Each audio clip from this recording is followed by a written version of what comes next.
защото по-конкретни данни може да дадат колегите.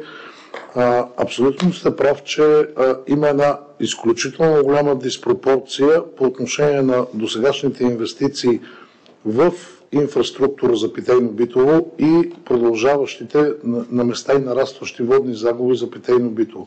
Това подлежи на допълнителен анализ и на допълнителни обследвания. По отношение на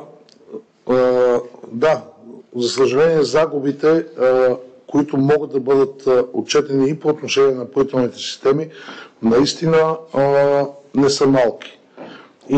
Има места с 95, 96, 93% водни загуби. Разлика между подадено и актуално количество. Но аз искам тук да ви представя друг анализ, да ви върна към първото ми встъпителни думи, да ви дам един пример. Ние доста открито обсъждахме това нещо с Аграрната камара вчера.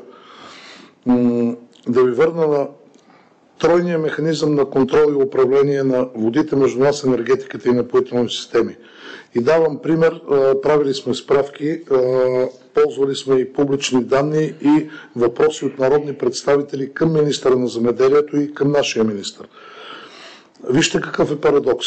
Язовир Жребчево взимам. За пример това, което дадох на Българската аграрна камара, но правилно изговарям абревиатурата ви и името ви.